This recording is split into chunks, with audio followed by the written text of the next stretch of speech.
ബിസ്മില്ലാഹി വൽഹംദുലില്ലാഹ് വസ്സലാത്തു വസ്സലാമു അലാ റസൂലില്ലാഹ് വഅലാ ആലിഹി വസഹ്ബിഹി അജ്മഈൻ അമ്മാ ബഅദ്. അനസ് റളിയല്ലാഹു അൻഹു പറയുകയാണ്, റസൂലുള്ളാഹി സ്വല്ലല്ലാഹു അലൈഹി വസല്ലം പറഞ്ഞു, ബുഇസ്തു വ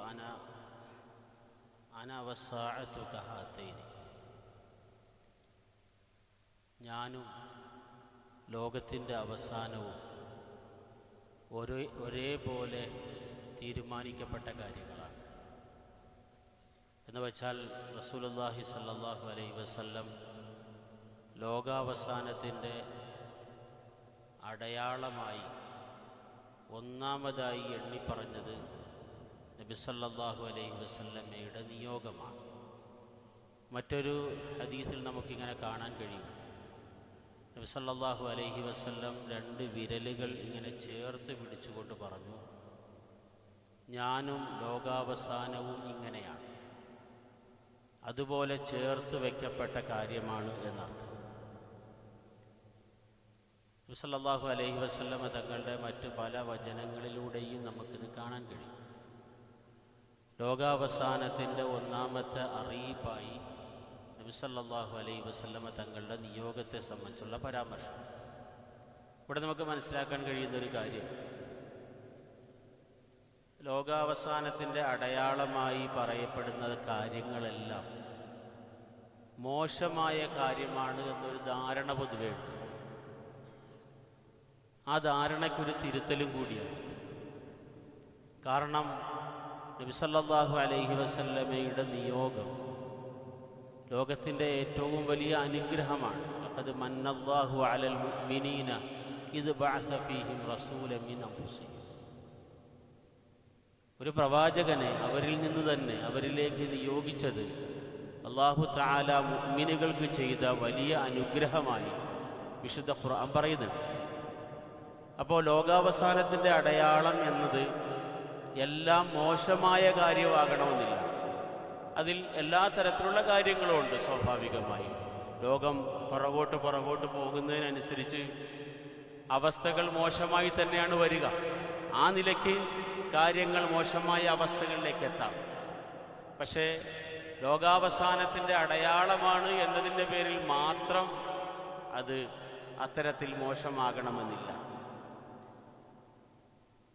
മറ്റൊരു അടയാളമായി നബി സല്ലല്ലാഹു അലൈഹി വസല്ലമ തങ്ങൾ പറഞ്ഞത് റസൂലുള്ളാഹി സല്ലല്ലാഹു അലൈഹി വസല്ലമയുടെ മരണമാണ്, വഫാത്താണ്. ഉഅദു സിത്തൻ ബൈന യദൈ സാഅ. നബി സല്ലല്ലാഹു അലൈഹി വസല്ലം പറഞ്ഞു, ലോകാവസാനത്തിന് മുമ്പായി നിങ്ങൾ 6 കാര്യങ്ങൾ എണ്ണി മനസ്സിലാക്കി വെച്ചോളി എന്ന് പറഞ്ഞിട്ട് ഒന്നാമതായി പറഞ്ഞത് മൗത്തി, എൻ്റെ മരണം അതിൻ്റെ ഒരടയാളമാണ്. നബി സല്ലല്ലാഹു അലൈഹി വസല്ലം അള്ളാഹുവിൻ്റെ ഏറ്റവും പ്രിയപ്പെട്ട നബിയാണ്. മഹാനായ റസൂലുള്ളാഹി സല്ലല്ലാഹു അലൈഹി വസല്ലമയുടെ വഫാത്ത് അതുകൊണ്ട് തന്നെ സവിശേഷമായ പ്രാധാന്യമുള്ള ഒരു കാര്യവുമാണ്.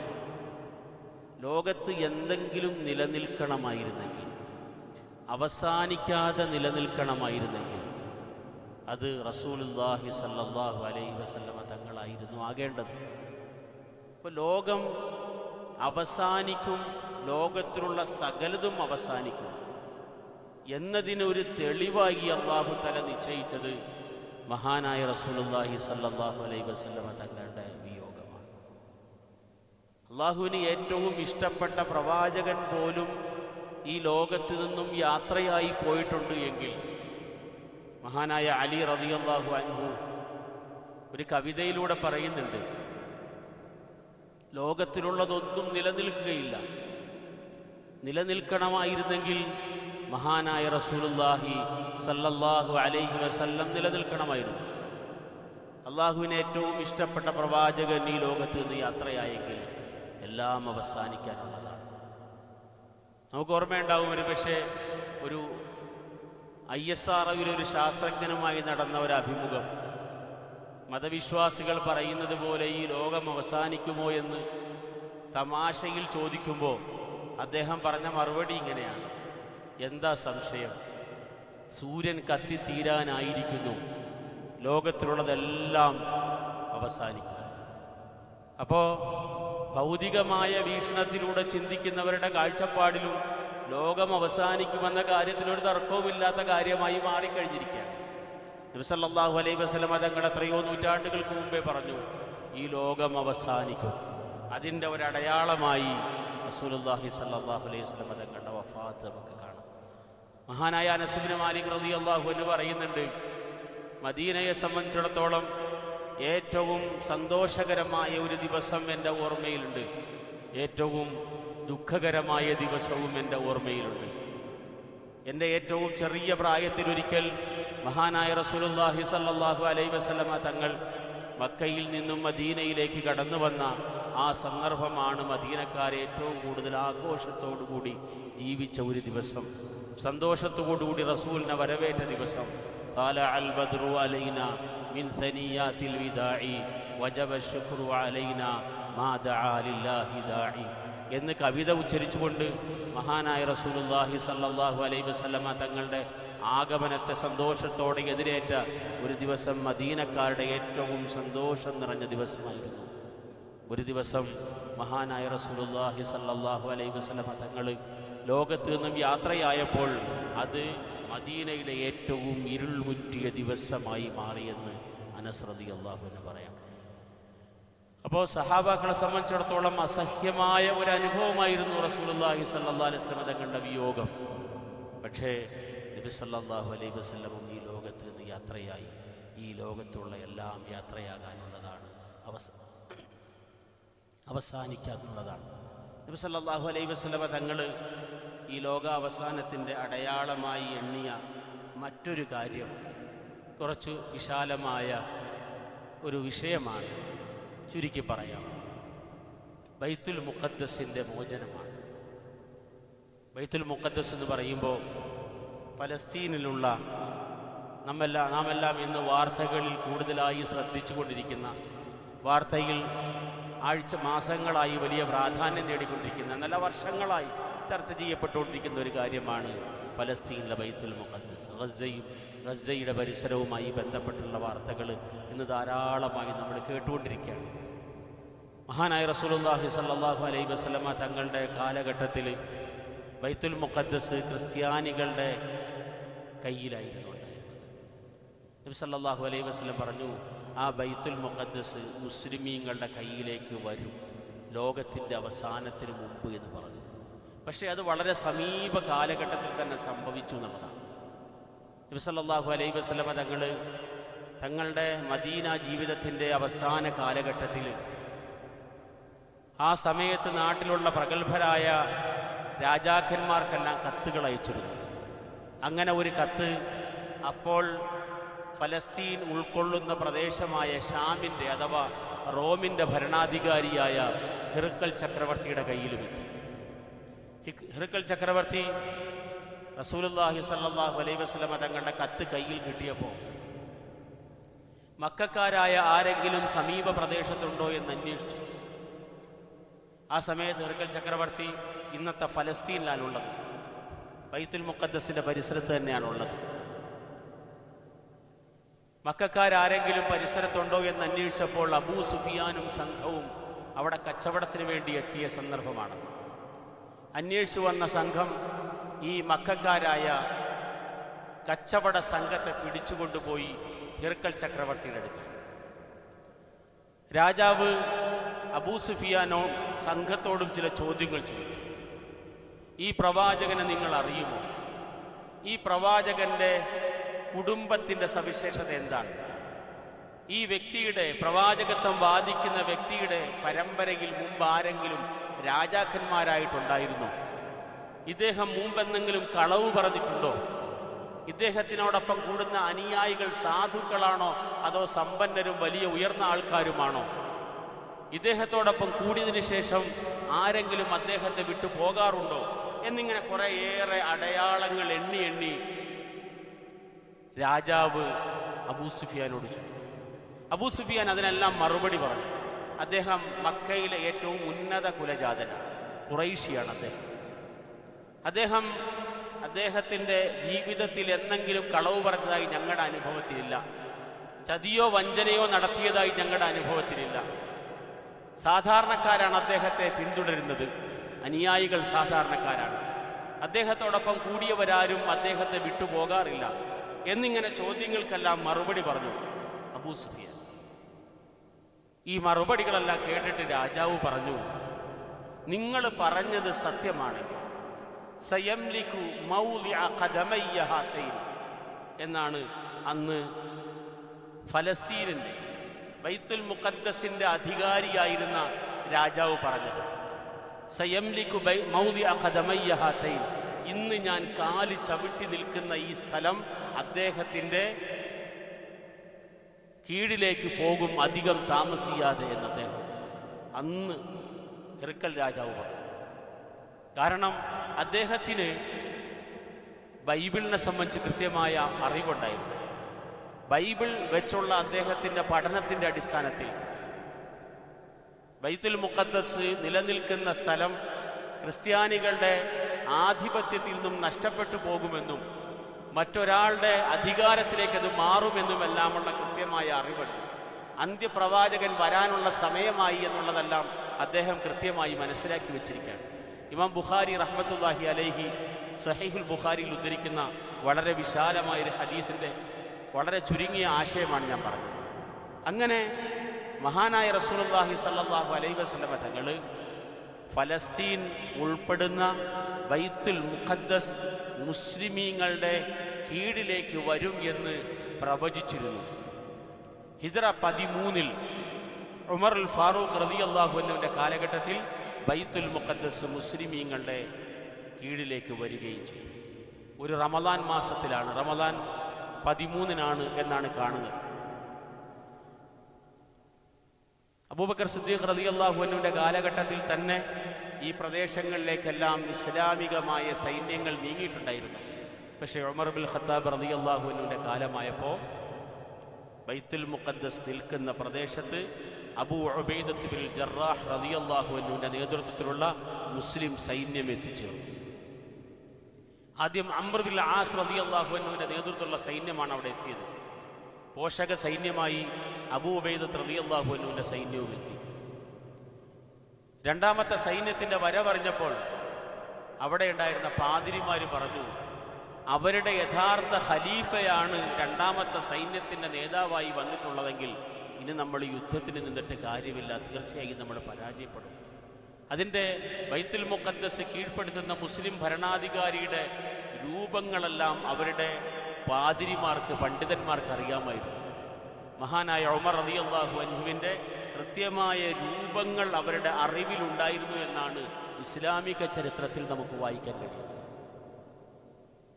ഇസ്ലാമിക സൈന്യം ഫലസ്തീൻ ഉൾപ്പെടുന്ന പ്രദേശങ്ങളിലെ കോട്ടകൾ ഉപരോധിക്കുകയും 4 മാസത്തോളം ഉപരോധം നീണ്ടു നിൽക്കുകയും അവസാനം അവിടുത്തെ പുരോഹിതന്മാർ വന്ന് ഒരു സന്ധി വ്യവസ്ഥയിൽ ബൈത്തുൽ മുഖദ്ദസ് നിങ്ങൾക്ക് കൈമാറാം, പക്ഷേ നിങ്ങളുടെ ഖലീഫ വന്ന് ഇതിൻ്റെ താക്കോൽ വാങ്ങണം എന്ന ഒരാഗ്രഹം അവർ മുമ്പോട്ട് വയ്ക്കുകയും ചെയ്തു. അബൂ ഉബൈദ റളിയല്ലാഹു അൻഹു മഹാനായ ഉമർ അൽ ഫാറൂഖ് റളിയല്ലാഹു അൻഹുവിന് ഒരു കത്തെഴുതി. ബൈത്തുൽ മുഖദ്ദസിൻ്റെ ഉത്തരവാദിത്വം ഇസ്ലാമിക സമൂഹത്തെ ഏൽപ്പിക്കാൻ ഇവിടത്തെ ക്രൈസ്തവ സമൂഹം തയ്യാറാണ്, പക്ഷേ നേർക്ക് നേരെ മുസ്ലിം ഭരണാധികാരികളുടെ കയ്യിൽ താക്കോല് കൈമാറണമെന്നാണ് അവരുടെ ആഗ്രഹമെന്ന കത്ത് ഉമർ അൽ ഫാറൂഖ് റളിയല്ലാഹുവിന്റെ കയ്യിലെത്തി. ഉമർ റളിയല്ലാഹുവിന് പ്രധാനപ്പെട്ട സഹാബാക്കളെയൊക്കെ വിളിച്ചിരുന്ന ഒരു യോഗം നടത്തി. എന്താണ് വേണ്ടത്, ഞാൻ അങ്ങോട്ട് പോകണോ അതോ അതല്ലാതെ പ്രശ്നം പരിഹരിക്കണം? ചിലർ പറഞ്ഞു പോകാതിരിക്കുന്നതാണ് യുക്തി, ചിലർ പറഞ്ഞു പോകുന്നതാണ് ശരി. ഒരു യുദ്ധം ഒഴിവാക്കാൻ കഴിയുമെങ്കിൽ, ഒരു സന്ധിയിലൂടെ പ്രശ്നം പരിഹരിക്കാൻ കഴിയും താങ്കളുടെ ഒരു യാത്ര എങ്കിൽ ആ സന്ധിയിലൂടെ പ്രശ്നം പരിഹരിക്കുന്നതാണ് നല്ലത്. യുദ്ധം ഒഴിവാക്കാനുള്ളൊരു മാർഗമാണ് അങ്ങയുടെ യാത്ര എന്ന് പറഞ്ഞപ്പോൾ മഹാനായ ഉമർ അൽ ഫാറൂഖ് റളിയല്ലാഹു അൻഹു മദീനയിൽ നിന്നും ബൈത്തുൽ മുഖദ്ദസിലേക്ക് യാത്രയായി. ചരിത്രത്തിൽ വളരെ സവിശേഷതയാർന്ന ഒരു അധ്യായമാണ് മഹാനായ ഉമർ അൽ ഫാറൂഖ് റളിയല്ലാഹു അൻഹുവിൻ്റെ ബൈത്തുൽ മുഖദ്ദസിലേക്കുള്ള യാത്ര. ഉമർ റളിയല്ലാഹു അൻഹു നമുക്കെല്ലാം അറിയുന്നത് പോലെ ലൗകികമായ സുഖ സൗകര്യങ്ങളിൽ ഒന്നും ഒരിക്കലും മതിമറന്നു പോയ വ്യക്തിയല്ല. നാടിൻ്റെ ഭരണാധികാരിയായിരുന്നപ്പോഴും അദ്ദേഹം സാധാരണമായ വസ്ത്രം ധരിക്കുകയും സാധാരണമായ ആഹാരം കഴിക്കുകയും സാധാരണക്കാരനായി ജീവിക്കുകയും ചെയ്തൊരു വ്യക്തിയാണ്. മഹാനായ ഉമർ റളിയല്ലാഹു തആല അൻഹു ബൈത്തുൽ മുഖദ്ദസിൻ്റെ സമീപത്തെത്തി. ഒരു കഴുതപ്പുറത്താണ് യാത്ര ചെയ്യുന്നത്. മദീനയിൽ നിന്നും അന്നത്തെ മുസ്ലിം ഭരണാധികാരി ബൈത്തുൽ മുഖദ്ദസ് വരെ എത്താൻ സുദീർഘമായ ഒരു യാത്രയ്ക്ക് വേണ്ടി തിരഞ്ഞെടുത്തത് കഴുതയാണ് എന്ന് പറയുമ്പോൾ തന്നെ ആ വ്യക്തിയുടെ മഹത്വം എന്താണെന്ന് നമുക്ക് മനസ്സിലാവും.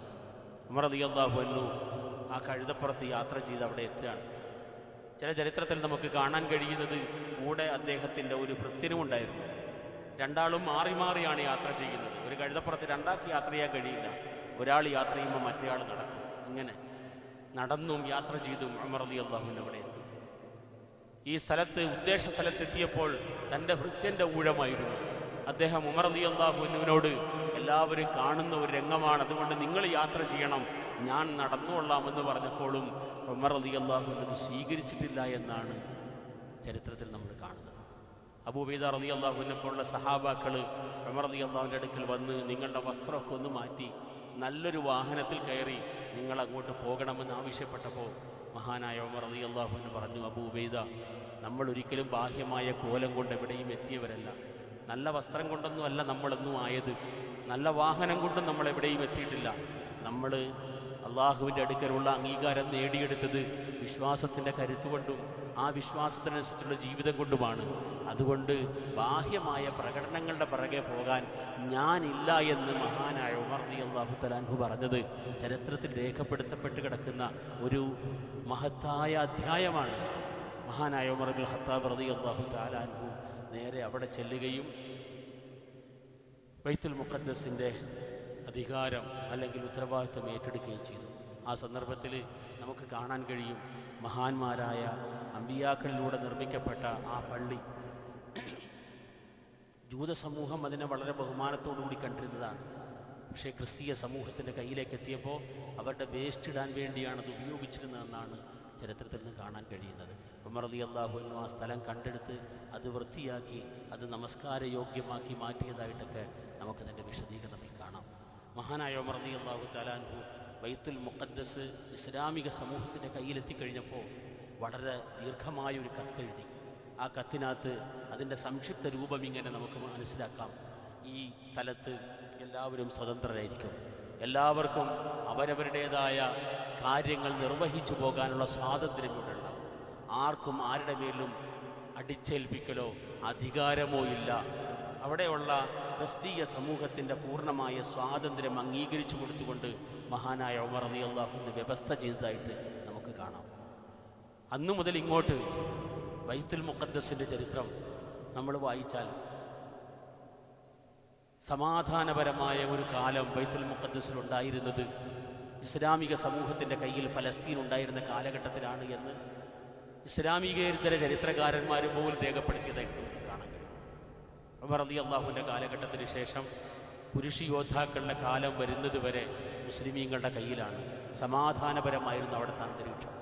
പക്ഷേ കുരിശി യോദ്ധാക്കളുടെ കാലഘട്ടത്തിൽ പ്രശ്നം വളരെ രൂക്ഷമാകുകയും മഹാനായ സുൽത്താൻ സലാഹുദ്ദീൻ അയ്യൂബിയിലൂടെ വീണ്ടും കുരിശും തിരിച്ചു പിടിച്ചത് ബൈത്തുൽ മുഖദ്ദസ് തിരിച്ചു പിടിച്ചതുമെല്ലാം ചരിത്രത്തിൻ്റെ ഭാഗമാണ്. ഏതായാലും മുസ്ലിമീങ്ങളുടെ കയ്യിലുണ്ടായിരുന്ന കാലഘട്ടത്തിൽ അവിടെ രക്തച്ചൊരിച്ചിലുകളുടെ ചരിത്രം കൂടെ കാണാൻ നമുക്ക് കഴിയില്ല എന്നത് ഇസ്ലാമികേതര ചരിത്രകാരന്മാർ തന്നെ എഴുതുന്ന കാര്യമാണ്. ഇന്നിപ്പോൾ നമ്മൾ ഖുദ്സുമായി ബന്ധപ്പെട്ട് വായിക്കുന്നത് മുഴുവൻ ദുഃഖം തളം കെട്ടി നിൽക്കുന്ന ഒരു ചരിത്രമാണ്. 1947 മുതൽ ഇങ്ങോട്ട് ബൈത്തുൽ മുഖദ്ദസിൻ്റെ ചരിത്രം വായിക്കുന്ന ഏതൊരാൾക്കും പച്ചക്കരളുള്ള മനുഷ്യന് ഉൾക്കൊള്ളാൻ കഴിയാത്ത ചരിത്രത്തിൻ്റെ വളരെ രക്തപങ്കിലമായ ഘട്ടങ്ങളിലൂടെ ആ സംഭവം ഇങ്ങനെ കടന്നുപോയിക്കൊണ്ടേയിരിക്കുകയാണ്. 1947 മുതൽ ഇങ്ങോട്ട് അതിൻ്റെ അധികാരത്തിലുള്ളത് ജൂതസമൂഹമാണ്. ഇസ്ലാമിക സമൂഹത്തിൻ്റെ കയ്യിൽ നിന്നും അതിൻ്റെ നഷ്ടപ്പെട്ട് കഴിഞ്ഞതോടുകൂടി പ്രശ്നങ്ങൾ ഇന്നിപ്പോൾ നമ്മൾ വായിക്കുന്നത് ശുദ്ധ റമദാനിൻ്റെ നാളുകളിലും അതല്ല കുറഞ്ഞ മാസങ്ങളായി നമ്മൾ വായിക്കുന്നത് പട്ടിണി കിടക്കുന്ന മനുഷ്യനെ, ജീവിതത്തിൻ്റെ സകലതും നഷ്ടപ്പെട്ട മനുഷ്യരുടെ ചരിത്രം, വീട് നഷ്ടപ്പെട്ട, ചികിത്സിക്കാൻ ഹോസ്പിറ്റലുകളില്ലാതെ എന്ത് ചെയ്യണം, രോഗികളായവരെ പരിക്കേറ്റവരെ എന്ത് ചെയ്യണമെന്നറിയാതെ വല്ലാത്തൊരവസ്ഥയിൽ നിൽക്കുന്ന സമൂഹത്തിൻ്റെ ചരിത്രമാണ് നമ്മളവിടെ വായിക്കുന്നത്. ഇവിടെ നമ്മൾ മനസ്സിലാക്കുക, മഹാനായ റസൂലുള്ളാഹി സ്വല്ലല്ലാഹു അലൈഹി വസല്ലമ തങ്ങൾ പഠിപ്പിച്ച അധ്യാപനങ്ങളിലൂടെ മുമ്പോട്ട് പോയ ഇസ്ലാമിക ഭരണാധികാരികളുടെ കയ്യിൽ അതുണ്ടായിരുന്ന കാലഘട്ടത്തിൽ സമാധാനപരമായിരുന്നു അവിടുത്തെ അന്തരീക്ഷം. അല്ലാഹു സുബ്ഹാനഹു വ തആല ആ നാട്ടിലെ ജനങ്ങൾക്ക് സമാധാനവും സ്വസ്ഥതയും എല്ലാം നൽകി അനുഗ്രഹിക്കട്ടെ. പ്രയാസം അനുഭവിക്കുന്നവർക്ക് അല്ലാഹു തആല ആശ്വാസം നൽകി അനുഗ്രഹിക്കട്ടെ. പ്രയാസവും ദുരിതവും അനുഭവിച്ച് കടന്നുപോയവർക്കെല്ലാം അല്ലാഹു തആല അർഹമായ കൂലി നൽകി അനുഗ്രഹിക്കട്ടെ. വ ആഖിറു ദഅവാനാ അൽഹംദുലില്ലാഹി റബ്ബിൽ ആലമീൻ. അസ്സലാമു അലൈക്കും വറഹ്മത്തുള്ളാഹി.